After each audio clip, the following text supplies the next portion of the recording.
know the Dr. Jason Lyle, Oh, good. Mandelbrot set. You can find it on YouTube. He's a Christian scientist.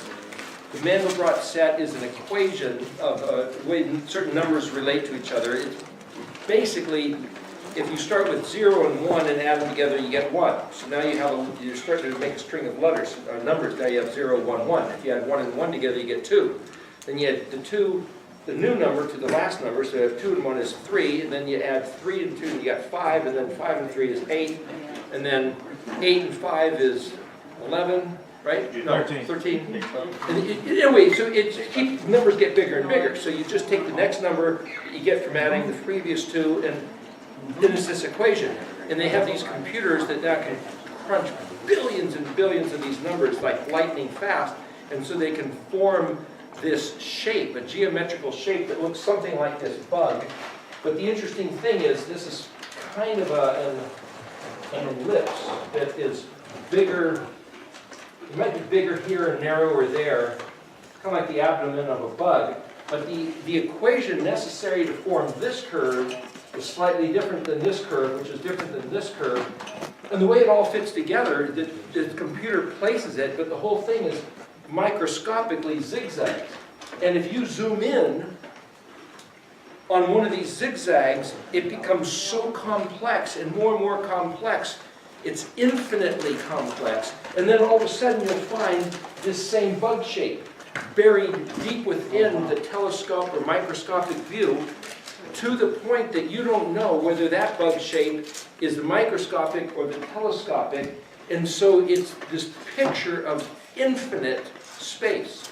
The geometric model of this one little bug found by this equation is a literal model, a pattern of infinite space in both directions forever. And he says, we didn't invent this with some equation, we discovered it coming across this equation of how numbers relate to each other. We found that they formed this thing that our computers now, just fairly recently, has been able to stumble across, and it's just mind-blowing. And so I mentioned it as a form of appreciation, as something like the multiple levels of interpreting or seeing what's in this alphabet. I can show you a few levels. I'll show you one or two here real quick. We don't have time for many more, but I could talk about a bunch of them that you can't see unless you get the first ones, but then after that, man, that's why the rabbis can sit here and study the Talmud for the last 2,000 years, 3,000 years, and still be finding all kinds of more stuff. So here, let me ask you, this is a trick question. I went to a Jewish bookstore in Portland called Everything Jewish, and the guy says, oh, what is it? Well, I'm trying to find a Tanakh, and he said, well, why are you looking for that? And I says, well, I'm trying to learn Hebrew, and I'm studying how to read the Tanakh, not the Talmud, but the Tanakh. And he says, doesn't the Tanakh tell you to regard the Talmud? Does anybody know the answer to that question? Doesn't the Tanakh instruct you to regard the Talmud? Does it? The teaching. No. Not really, no. No. The Laman. Why do you say no and you say yes? That would, Because sounds it didn't all of a even sudden how exist. You split in the congregation, The we have Talmud- two different denominations. The Talmud didn't exist until the Middle Ages. The Talmud didn't exist till the Middle Ages, but she thinks it does. No, not the Talmud, the Laman. If they take where it says, the Laman, the teaching, and they interpret that as a Talmud, then they can get away with it, but it depends on what you're looking at and how you're looking at The it. rabbis that I talked to regard the Talmud as pre-Moses, that the oral tradition started early, and just continued on through, and then Moses would relate it to people, and then the rabbis continued it on. Okay, remember this is written right to left. This is Tav, Lamed, Mem, Dalet, Yod, Mem. T-L-M-D-Y-M. Do you know how this is pronounced in English? Talmudim. No, it's disciples. Oh, yeah, Talmudim. Talmud in English. But it's disciples. Mhm. Messing with you.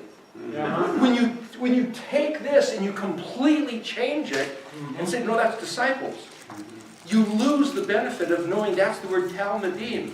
So what they say is, Lamad, that's Lamed, that's that letter. You know,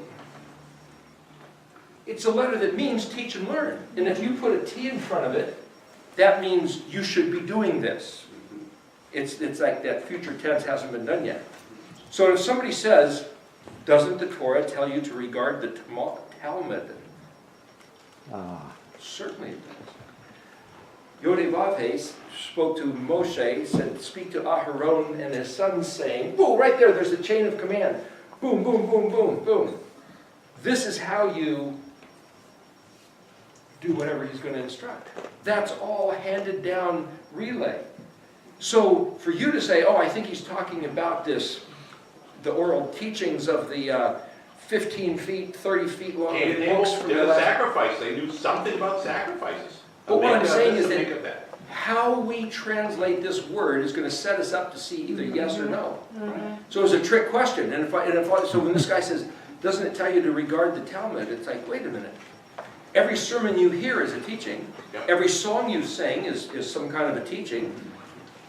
Every time you read a translation, it's a teaching. Every time we go to church, it's a Talmud. So to think that the Talmud is a bad thing is this convoluted understanding of messing with Christian versus Jew, English versus Hebrew. And I'm just trying to say that's the nature of the whole problem. Definition of terms. What do these words actually mean? So if we go back to the real meaning of the words, how can you do that? And then when you say, well, this is the same word disciple, well, discipline is where you get disciple, is one who has conformed himself to the teaching and behaves accordingly for the sake of a successful product. Well, that's what lamed is all about. In fact, the word lamed literally means over and over repetition, which is how you learn, that's how you teach. Same thing over and over again. In fact, there was, just for what it's worth, there's a YouTube site, I guess you call it, called TED Talks. Are you familiar with it? There was a lady talking about how you learn and the brain. She's a doctor up at BC, British Columbia. And she said they thought that the brain used to reach a certain point and then not change unless it degrades. But now they've found it's not that at all. The brain keeps changing, developing, and they have ways to photograph neural synapses. She can show you these dendrites, and they actually reach out and wiggle and make it connect, and then disconnect. That's somebody having a thought. That the brain works as like this incredible computer, and as you learn things and as you rehearse things, they'll make these connections and not necessarily come apart right away, but they'll solidify, and that your brain is constantly building these bridges or these connections, vaving, you might say, connecting together. And learning a foreign language is one of the best ways to develop parts of your brain that have never been developed before and to lock it in. And so what I'm saying is, for him to say, lamed, teach and learn my things to your kids, not only are you going over them, but your kid teaches is rehearsal. And so, at Pesach, tell the story. Well, nobody wants to hear the story. Okay, tell you what. Eat unleavened bread for a week. What's up with the stupid unleavened bread? Well, your kids are going to ask that question. Why do I have to eat unleavened bread? Then you'll tell them the story, and in so doing, the Torah will be in your mouth. So the Torah, maybe on some hand, in some regard, is nothing more than telling the story. You tell the story of the Exodus, the Torah will be in your mouth. It has to happen. So now we're going to set up this little ritual of eating unleavened bread. Why Chag HaMatzot? The word matzot, mem zadi vav tav. The word spelled matzah, mem zadi hey, has to do with 11. But this is also mitzvot, the same spelling. Why should mitzvot? That's a type of law. That's an instruction, a mitzvot. What has it got to do with matzah? This word also means find out how to do something. If you go to the encyclopedia, if you go to the instruction manual to find out how to do something, that's the same exact word as him giving us instructions. So again, depending on how you translate the spelling of this four-letter word, and so somebody says, We don't need to do that. You're taking the thing that he had implemented as the vehicle by which you'll get where you're headed, which is being aware, healthy, wealthy, and wise, and saying, here, I've implemented this instruction of eating unleavened bread for a week. Why? It doesn't matter, we're not under the law, blah, blah. This is just a what if, physiologically speaking. What if he who created the universe knows that in the springtime, when the fungus spores are proliferating and blossoming, that if we didn't eat yeast product, and even have it in our environment for 1 week, it would recalibrate the yeast microbiological system which is within us, and set us up for being healthier for the entire year. That's interesting. Wouldn't he do something like that? I would expect him to. And then for him to tell his people, don't have yeast anywhere in your premises, don't even walk into the bakery where the yeast is in the air, just stay away for a week. And while you're doing that, you'll be finding out how to do something, which is to shema, to pay attention, how to live. And if we say, oh, we don't need to do that, okay, you'll suffer the consequences. That's so much more the bread of life. Excuse me? So much more the bread of life. So much more. What I'm saying is that if we could dare to believe that there was a good reason, whether it was spiritual or insightful or physiological or even to the extremity of transverse options of heaven and hell, there's probably all those reasons to simply do what he said. So the question is what did he say? So, this thing about the Mishkan pattern.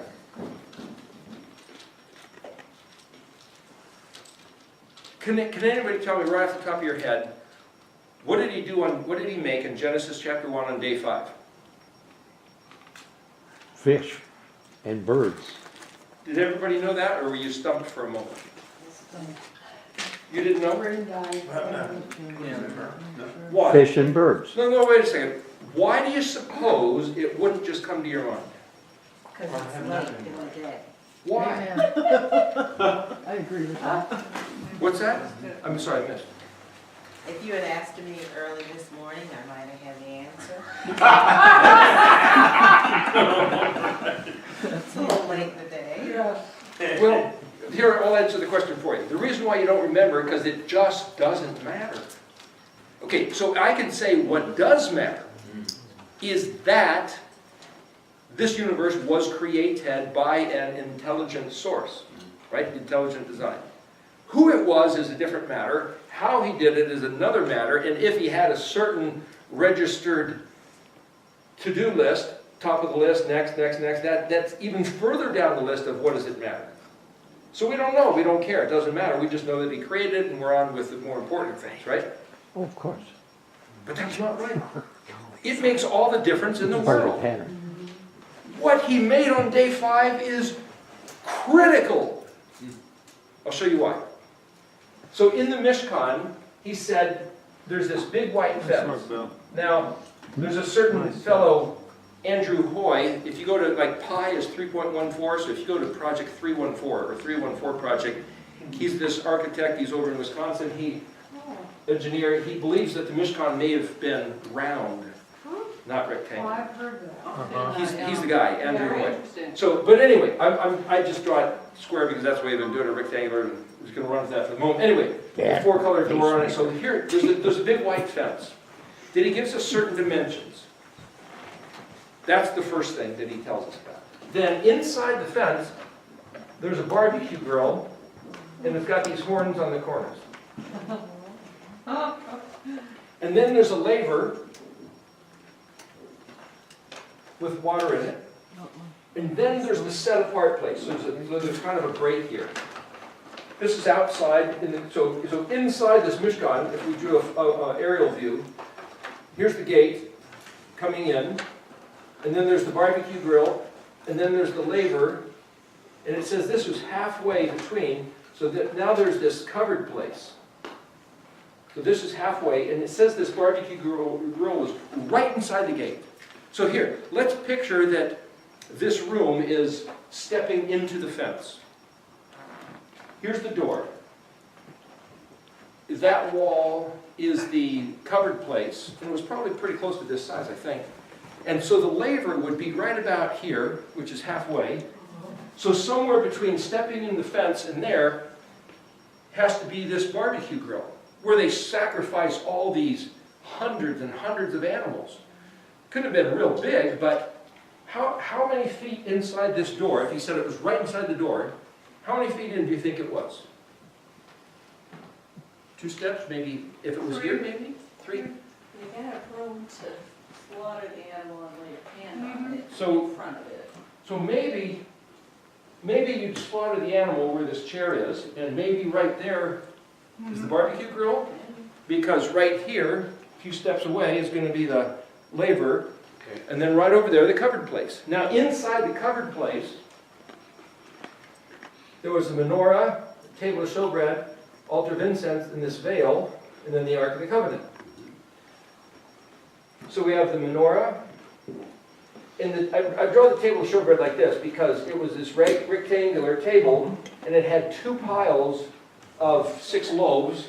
Of course, they draw pictures of these racks with all the loaves on the racks, which is different, but he seems to indicate whatever that looked like, 2 piles of these 6 loaves. And then there was this altar of incense, which was square, and it had the incense going off it. And then there was this veil, and then there's the Ark of the Covenant. So it was this rectangular box, and they had these Malachim wings, where they were kind of, so just quick little glyphs is all I'm drawing. Okay, so that's the pattern of the Mishkan. Now the Seventh-day Adventists make a big deal about the Mishkan, and they talk about Christ in the tabernacle, and they have their whole way of reading this. And it's like, I remember years ago hearing their stuff, and it's like, well, that seems interesting, but we're not even going to go there, just so you know, we're not even going to go there. But when he says tavanit, tav, bet nun yod tav, this word beni is my son. And I believe that Yeshua, the guy that lived 2,000 years ago, is his son. And there's something about Yeshua which is in this pattern of the Mishkan. Now, if I tell you the days of creation, the first day he said, let there be light. And he separated the light from the dark. Now, the particular staging of the Mishkan, it was out in the wilderness. Out in the fields of the wilderness. It was probably pretty dark out there. And there was this pillar of fire and pillar of billowing smoke when his presence was there that I think would kind of have lit up this big white fence like a lampshade. So it would be glowing like a light in the middle of the darkness. That's kind of what I'm picturing. Okay, then on day 2, he separated water from water.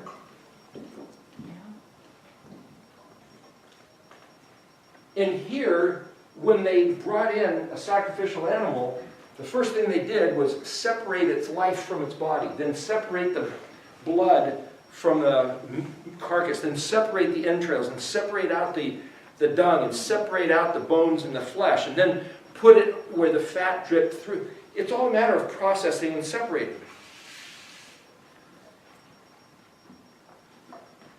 This has to do with day 3, where he separated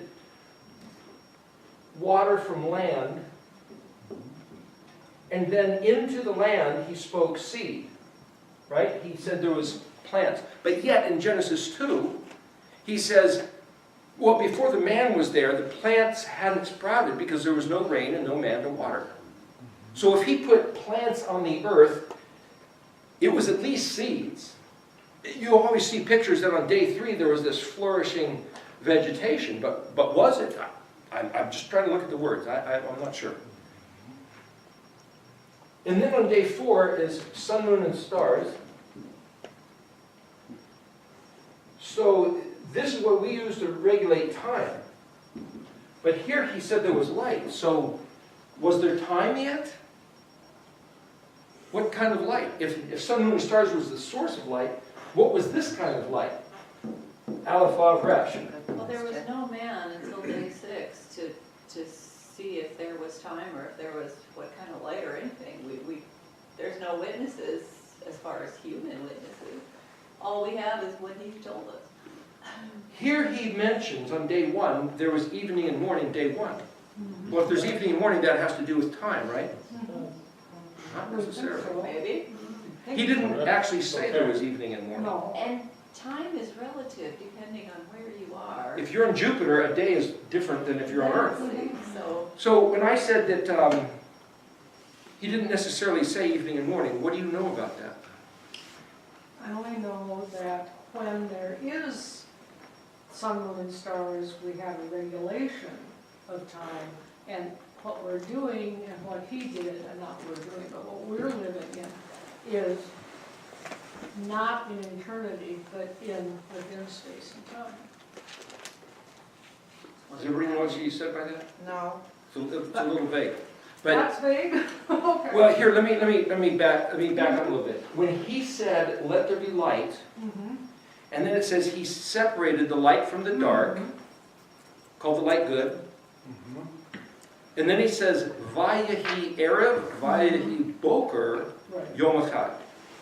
Okay, Vayahi Erev is translated, yeah. there was evening. There was even- When he says Yahi Or, that is translated, let there be light. Mhm. But he said the same word Yahi for light as he did for Erev. Right, Yahi Erev. right. Did he say let there be evening? No, it's translated there came to be evening. Mhm. How did there come to be evening? The world wasn't necessarily spinning because there was no time with the sun shining on one side to have there be There an wasn't evening any yet. control of that. Then what was the evening? I don't know. Trick question. The word Erev is not evening. The word Twilight. Erev is translated evening. means mixture. Mixture. Oh, that's right, that's right. Erev So- is The mixture? one Mixture comes, of the sun and An Arab, the Arabs. right. So that would be twilight, right? I forgot Erev, about that. Shabbat, twilight, when you have Here's the interesting It's a thing. mixture of- If anybody is an artist, have you ever tried to do an airbrush? You have a saturated color here and a saturated color there, and if you want to blend them, you have to make the transition such that you never see a hard line of distinction. Right. So you fade. And the better the fade, the less distinguished the transitional moment is, right? That's the word Erev. Right. It's this blending, it's also a swarm of insects, so you can't see one in particular, it's just constantly just. Ah, So if he said, there's light and there's dark, and then he caused there to exist, the word is Ivdal Elohim, Bin Ha'or, Bin Ha'osek, Ivdal, Yod, Bet, Dalet, Lamed. Here's Lamed, there's that authority. Here's a door, and here's Bet means, it could be translated as on, and here's a hand.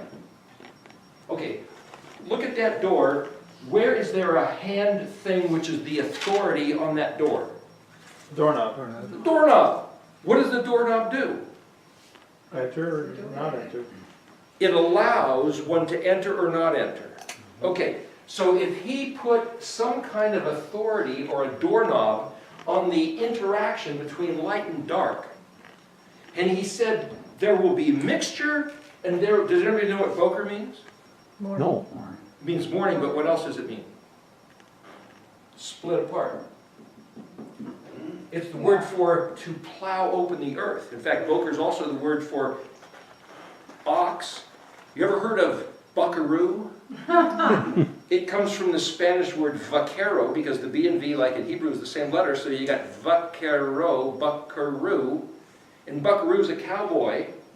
A vaquero is a cowboy. And it's also the plowing animal that pulls the plow and splits open the earth. It also means to investigate or examine, where you pull something open and scrutinize and look into it. It's all the same word. So if he said he made light and then he made dark, and then he made two authorities of gatekeeping, of engaging interaction between these two opposites, in carpentry you have something called a finger joint. Multiple surface layers to glue. It's a very strong joint. You have a butt joint, where something can just be pulled apart because there's less surface area. So night and dark, blending, abutment, breaking where you can open it. That's a Rev and Boker, right here. Cool. Where's evening and morning? The word evening is where you even out the dark and the light. So you get the twilight. But we think, no, that's at 6 p.m. or that's when the sun is... we've changed the meaning because we have to make it practical. But by making it practical, we've missed what he said. So what I'm saying is, I'm not saying, well, gee, you shouldn't regard a certain time. What I'm saying is, if you want to investigate the language, you have to get past the translation and look at what he said. So if he said he made light and dark, and there's mixture and split apart, and then on day 2 he separated water from water. There's this guy named Greg Volk who's towards the east somewhere, I forget where he lives, but electron physicist, all dealing with the energy in water, and that everything has to do with electromagnetism, holding the hydrogen atoms at a certain angle of both attraction and repulsion to the oxygen atom to make water. And everything's held in this stasis because of exactly the tensions electromagnetically of the electrons and the protons. And that's the basis for everything that exists, of all the elements on the periodic table. That's the basis of how everything is made. The separation of water from water is all about electromagnetism. So is mixture, which is attraction, and breaking apart, which is the repelling. So there's one way to look at least these first 3 days before he made time, that there's something about setting up the physics of the universe with chemistry and mathematics, system formulas. But we don't read that if we're just reading what he made. Day 3, when he put seeds into the earth, that's using earth stuff and putting them in such a way. I tried to research what makes a seed sprout. You can find a seed that's been in like one of the pyramids for 10,000 years or 6,000 or whatever. Pull it out, and it's still just a seed. You put warmth and moisture, and there's something about putting it in the earth too, because whatever effect the earth has. And it says, the best I could find on the internet information is that, well, it does something towards energizing I think it's the amino acids. And then suddenly life happens. But the scientists don't know why. They don't know what causes a seed to suddenly come to life. It can be held as a dead, as it were, non-living seed for thousands of years, and as soon as you put a certain environmental condition, bam, there's life. There's a message there. It has to do with this. This place right here, there's a message about how that seed works. Okay, sun, moon, and stars the next day, and then you got a picture like scales of balance, or like a seesaw, a teeter-totter, right? And you've got, depending on judgment, if you go down, that's like maybe, it's just a kind of sort of picture of heaven and hell, right? Repercussions of blessing and curse. Day 6, there was animals and man. And this is Yom HaShabbat, right? So I'm lining them up to the Mishkan because there happens to be 7 pieces to this Mishkan. Now there was other stuff, there's a couple curtains and this and that, but the basic articles are those 7. Now he gave us Moedim, and in Leviticus 23 he says, these are my appointed times.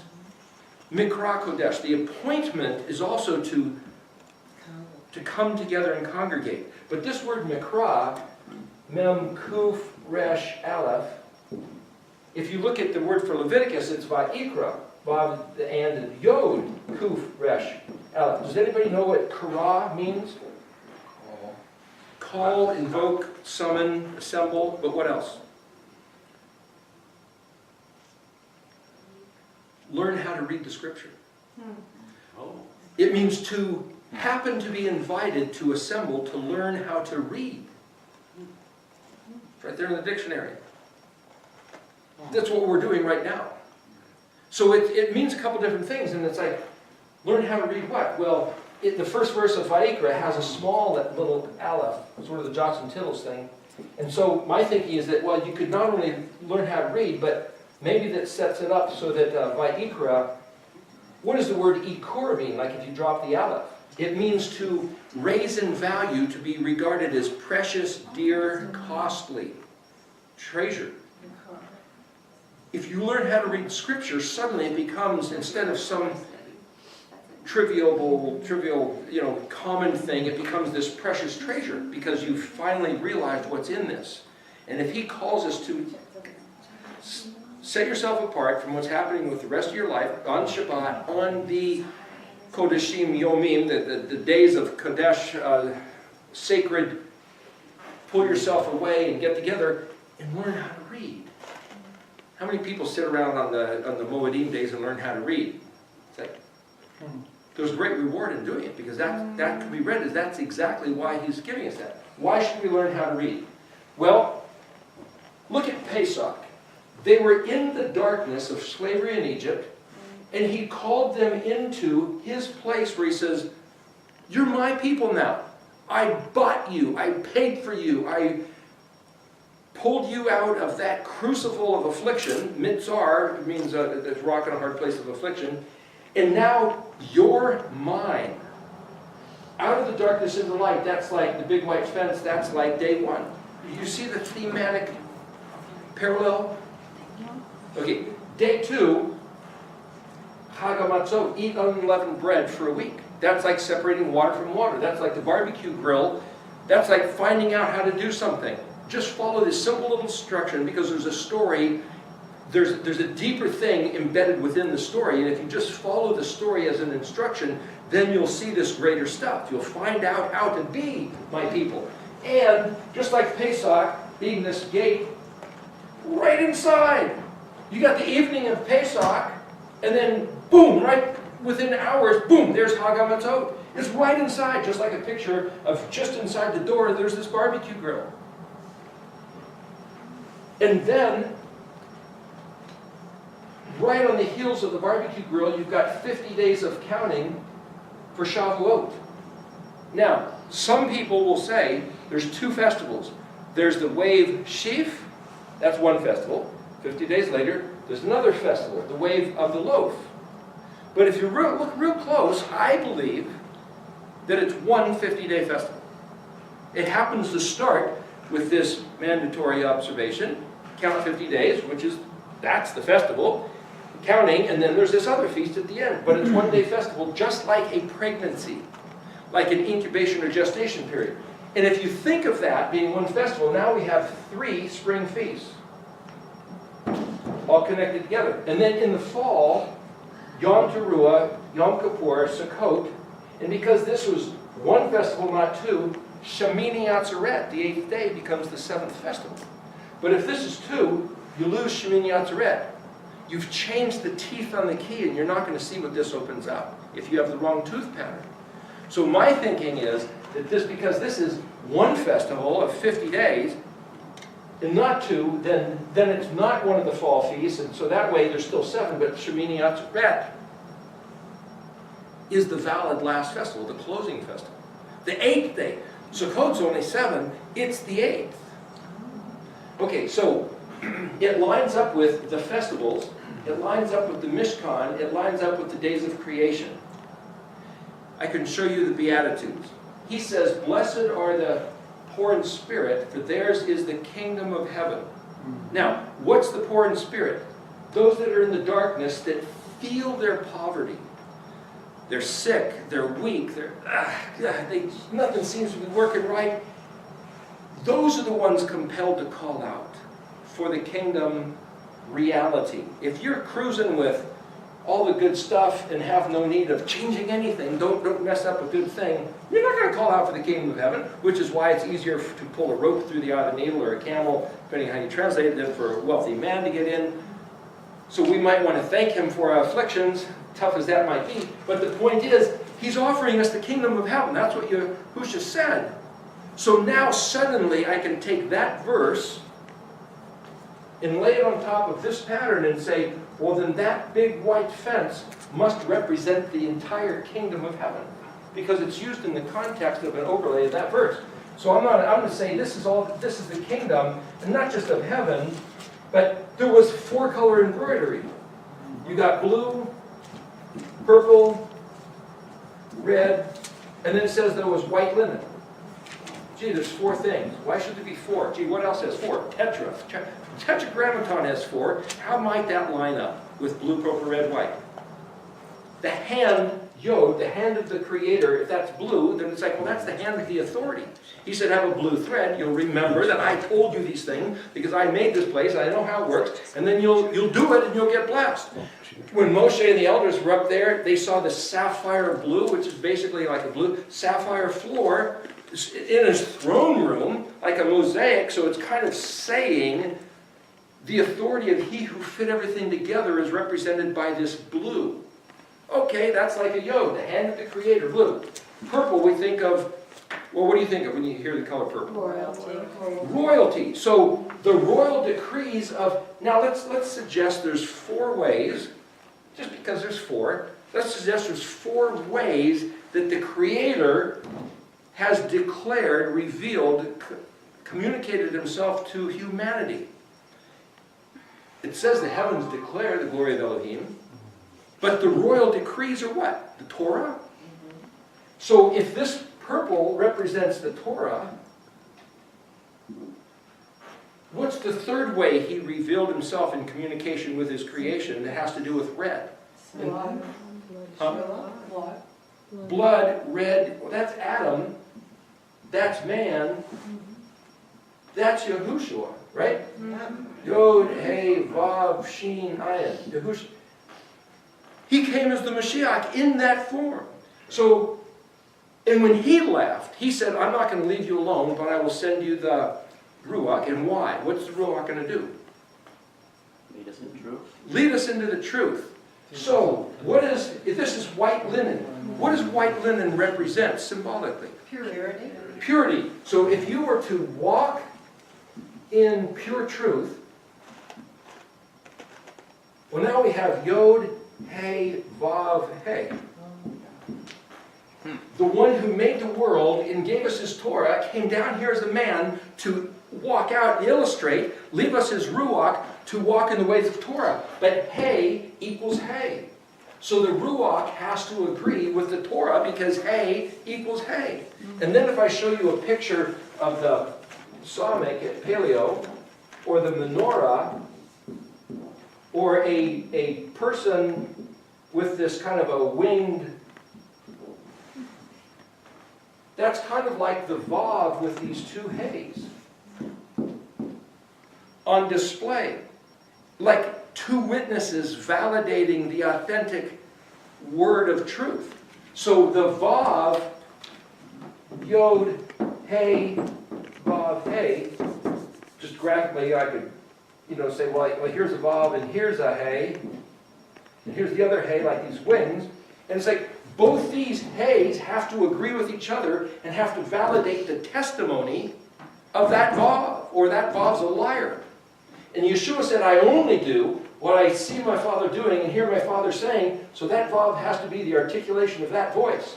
And these voices both have to validate him, because otherwise he's a liar. So now you have 4 voices, all of which has to confirm each other, or else we know that something's wrong.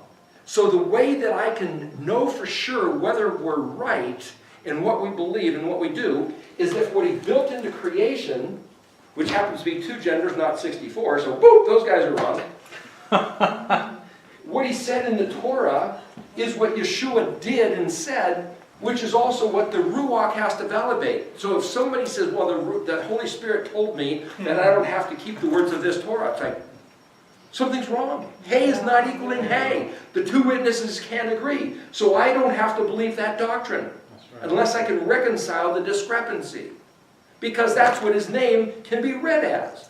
So if this is the blue, purple, red, and white embroidery, then I can choose to believe that there's something about those colors which are voices which all have to agree with each other to make me know that, okay, GPS is triangulation. Somebody's saying if you're like in the air or space, you need quadrangulation. 4 different reckonings to place where you are. And it's like, we're floating around out here in the universe. He gave us 4 voices for us to know exactly where we are in proximity to the kingdom of heaven. Isn't that coincidental? Amen. So the colors on the door, I can read that as his name to give me the bearing on exactly whose kingdom, where it is, and how do I get in. But you can't just go charging in because we're defiled. We've been in contact with the dead. The skull and crossbones motif out here is like, well then who can break that seal and let us in? Ah, Yeshua was crucified outside the gate. Not to stir up a controversy, but you know, Yochanan the Immerser said something about the Lamb of God that takes away the sins of the world. I don't remember, can somebody show me the verse where it says that the Messiah, anywhere in the Tanakh, the Messiah is going to come and take away the sins of the world? Or that the Messiah is a sin offering? Or that Passover is a sin offering? Does anybody know what that is? You won't find it, it's not there. Why? Why, anywhere in the Tanakh, it does not say the Messiah is going to come and die as a sin offering. It does not say that the Passover lamb take away anybody's sins. It does not say that the Egyptians were killed because they were sinners and the Israelites were forgiven because they had blood. It had nothing to do with any of that. So then how can he be the Passover lamb that takes away the sins of the world? Well, it says it was hidden, doesn't it somewhere say that? But that there's was nothing hidden until... clearly saying. Why would he hide it if it's that important? If he's going to hide something, you can hide a treasure, but why would he hide the necessary mandate of getting into the kingdom of heaven for any man who walks the face of the earth? Did Abraham believe the Messiah was going to come and die? Did David believe the Messiah was going to be crucified? I've heard it said that they did, but I can't find a single verse anywhere that says so. So that whole thing looks like Christian mojo, which is why the Jews say it ain't so. That's why. That's why there's a problem between Judaism and Christianity. So where is it written that the Messiah is going to die? Well, Isaiah 53 says, 53:10 says that it pleased Yod-Heh-Vav-Heh to bruise him. Who proves who? Him? Him who? It pleased Yod-Heh-Vav-Heh to bruise him. Him who? Speaking of the Messiah. No, where does it tell us that's talking about the Messiah? Okay, speaking of him, speaking of his servant, if you go back to 53. Crushed for iniquities. Anyways, it's speaking of the servant. I'd have Whose to, servant? You're his servant, aren't you? I'd like to hope so. Israel is supposed to be his firstborn, besides of which his servant. Okay, you're never going to find it. It doesn't say. That's what I'm telling you, it doesn't say. In other words, we've been told that clearly it says certain things, which clearly it hasn't. It's cryptically alluded to, but if you don't know the ins and outs of how to read Hebrew and know how to mess with the stories, you'll never see it. So that's why when the Christians say to the Jews, it says clearly your Messiah is going to come and die. It does not. Now Yeshua, when he rose from the dead, walking with his friends on the road to Emmaus, he sits there and he's talking with them and he's pointing all the way back to the beginning and saying, this was a cryptic way of analyzing what was going to happen to the Messiah. What? Really? What? And then all of a sudden they realize, well, that's him, and poof, he disappears and say, what? What? Why doesn't he tell us clearly? And this is what there's a guy named Tovia Singer. He's known as the anti-missionary guy. I think he's from New York. But the point is, he's very vocal about this. And the reason I'm bringing it up is like, don't say anything about that. Don't topple a house of cards. What we believe ought to be built on a solid foundation. No house of cards. Don't let the wind blow it and knock it all down. And when the Christians say something's clear and it's not, and when somebody goes to investigate it and they can't find it, like, and the first person who brought this kind of thing to my attention is, show me the Bible verse where the authorized Kadosh day was changed from the 7th day to the 1st. You know where that is? No, Yeah, that doesn't exist. it doesn't exist. yeah. Day of the Lord. The vicar of the What is the day of the Lord? vicar of Christ. The what? Vicar Yom of Kippur. Christ supersedes God. The Pope changed the day. And I've heard Catholic radio say, those stupid Protestants think they're so smart. Oh, sola scriptura, only scripture. And they said, it's not written anywhere about the first day, sola scriptura, that says the Sabbath day. So every Protestant who keeps Sunday instead of Saturday as the holy day bows the knee to the Pope, and they're too ignorant to even know it. So the Catholics disparage the Protestants for being stupid fools, though they're saying one thing and doing another. And it's like, oh really? Are we that ignorant and gullible? So what did it say? Yes, we are. Where does it say that guy, who I claim to be Yod-Heh-Vav Shinai and Yeshua, that I say is in this pattern, where does it say that he will be a sin offering if the Passover lamb was not for sin. Well, I know in the Akedah and Abraham and Isaac, Abraham prophesied and said God himself will provide a lamb.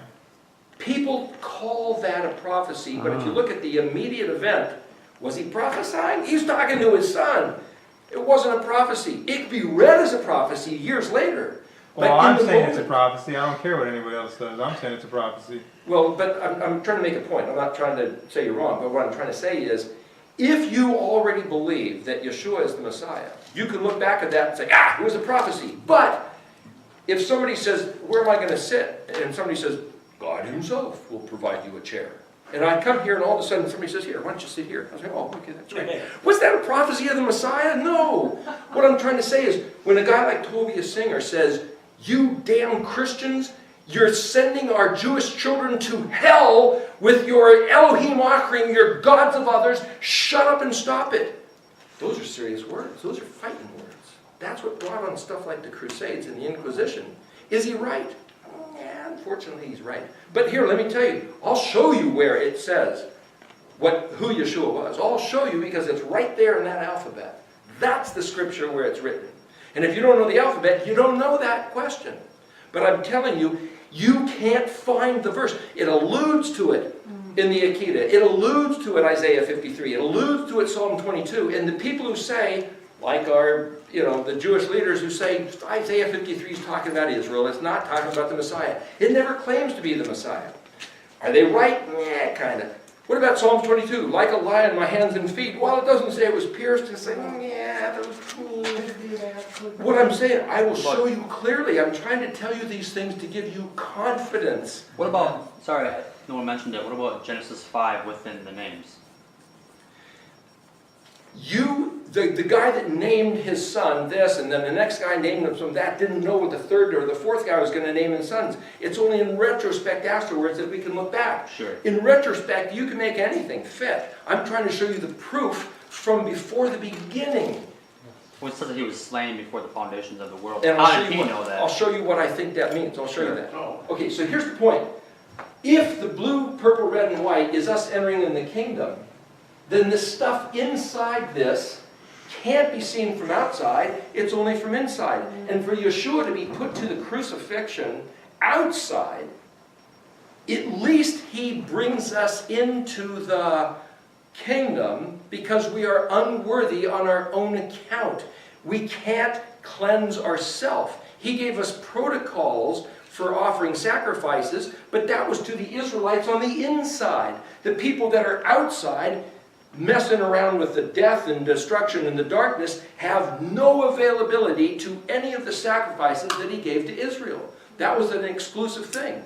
And if I say that the mitzvot, the instructions, are on the barbecue grill inside, if you don't enter that kingdom, you don't know what they are. So if somebody like the SDA say, well, if you don't keep the Sabbath day, you can't be saved, it's like, you don't even know the Sabbath day until you come in and read the instructions. So how can you keep the Sabbath day to come in and be saved? It doesn't fit the pattern. It doesn't make any sense.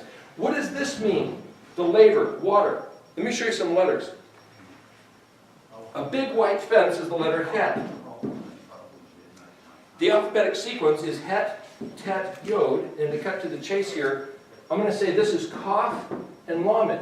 Now the letter Kaf is an open hand or lines of instruction like the Torah, and the Lamed means teach and learn. So I can equate the Torah of the Hey of Yod He Vav Hey. This is like the big white fence of the hand of the Creator. Yod is like, the Tet is a round thing almost like a branding iron, and the Yod is a hand that says, this is mine. So like the colors of him saying, this is my kingdom. I'm the guy that created the heavens and the earth. This is my place. I rule here. That's the way to read Het, Tet, Yod. Kaf and Lamed, which is all, read it backwards, Lamed Kaf is to you, for you, this is all that I have to empower you, to give you the instructions, and the only way for you to get the instructions is to come into the kingdom and lay your stuff down and filter through to learn my instructions of how it works in here. Because the way it works out there doesn't work the way it is in here. And as soon as you step into the kingdom, stop right there and lay your stuff down, throw yourself, as it were, on that altar of sacrifice, and learn my ways. The next two letters are Mem, Nun.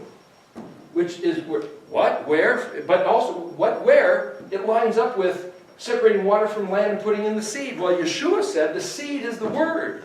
And where does the seed go? In your heart.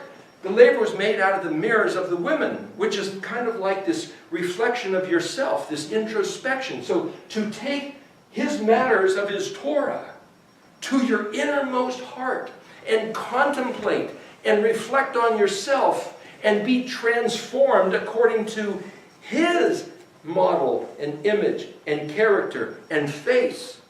Well, that's what we're supposed to be doing. And he constantly criticized Israel for not taking his matters to heart, not believing him. Oh yeah, we have that pretense of religion doing the sacrifices, but he said your heart was far from me. Remove the barrier of your heart. It's translated circumcise your heart. Remove the barrier of what is alienating your heart from my words. So Memnoon has to do with us taking his matters to heart. And these are the spring festival, Shavuot, counting 50, and birthday, 50 days later, Yovel, Jubilee. What births? What's the next thing? A menorah. Lining up with here, blessed are the poor in spirit, for there is the kingdom of heaven.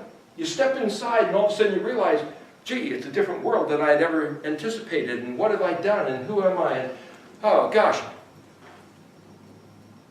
Blessed are they who mourn, sure they shall be comforted. Why should you mourn? When you finally step into the kingdom and realize all the years you wasted and all the money and people that you've hurt.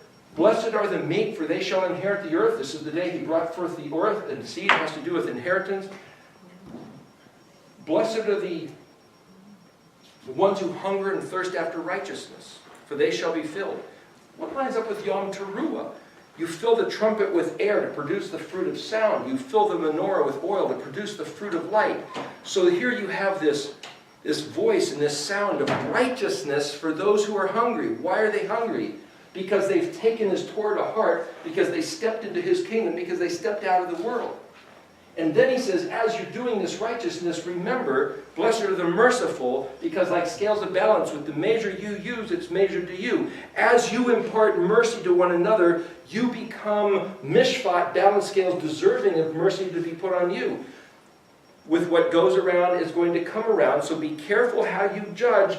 Give mercy, love mercy, look for opportunities for mercy, because then you set up this gestation of seeds and bearing fruit. The ayin lining up with this looks like an eyeball, but it's a seed, it's a fruit with a seed in it. The menorah looks like the vine and the branches of doing what he said. Blessed are the pure in heart, for they shall see Elohim. The pure in heart, this lines up with the letter Pei, which is the open mouth, which has to do with the prayers of the saints, which is the coat, which is fellowshipping in his word. And there's this veil, like the Sabbath day set apart, like Shemini Atzeret set apart. So here you've got one day and then the 7, and here you've got like this bookend, 7 days and then the 1. This is lining up with the Zadi, which was the sprout of Aaron's rod that has to do with the resurrection. So Yeshua, who was entombed for 3 days and 3 nights, so these 3 work together because they're inside that part of the Mishkan. These 2 letters work as that, and these 2 letters. So graphically, symbolically, what I'm saying, here's a picture of Yeshua being entombed 3 days and 3 nights, and then resurrecting, and then after this letter Kuf, which is to rise up, he ascended, and then the Malakim said he's going to come back the same way, to the same place. Well, what comes after Kuf? Resh Shin Tav. Rosh is the prince. So Sar, if you Sar Shalom, but Rosh is the head, the first, the greatest, the archetype. When he comes back as the Resh man, the first half of this, can I write on this? Yeah. Oh, please. Okay, here, if you come back to the beginning of the alphabet, Aleph is a prefix letter. It basically means I am or I will. The letter Bet of Bereshit. It starts with Bet because the Aleph is silent. So it means to house or embody. So here's the physical universe, as it were. Gimel is a voyager. Modern Hebrew has the foot. It's the camel, the one going back and forth like some sort of transient ambassador. Dalet, you could say, well, that's number 4, but it kind of speaks of earth. So you have summer, winter, spring, fall, earth, air, fire, water, solid, liquid, gas, plasma. This 4-ness, the tetra thing, speaks of earthiness and kind of this symbolic thing. And I don't know who came up with that, but I'm just saying that if you think of that as the earth thing, Hey is to reveal. I'm trying to go fast here in the interest of time. So, and here you have Vav, the man, and here you have Zion, a weapon.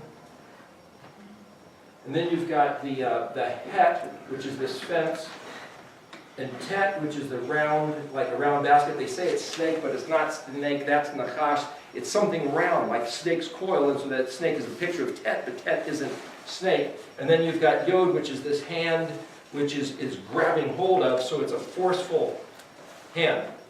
So here's the point. Where is it written that that guy, Yahusha, is a sin sacrifice? I can't find it written anywhere in the Scripture. Who says he's the Messiah? It doesn't seem to say that. Here, I'll show you where it's written. I'll show you the Scripture where it's written. Bereshit starts with the letter Bet. So then we can call that the here and now. And therefore the Aleph is on the other side of the creation. So here's creation.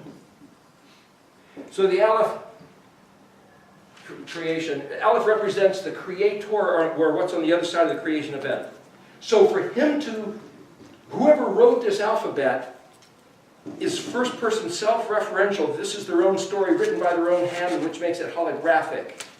Written by the hand of the author in their own declaration. So whoever wrote this is calling for themselves the Aleph. It's the silent letter, so it's inferred by the fact that the heavens declare the glory of Elohim is the guy that made this place. So I can now fit this together like a puzzle, that this alphabet is speaking about the guy who put this into position. And he is going to give himself a foot that's materialized by cosmos matter to come to the earth to reveal himself in disguise as a man. In disguise, how can I say that? Because the word baged, bet gimel dalet, means disguise, betray, deceive, and to cloak with a mantle of clothing as a camouflage of obscurity.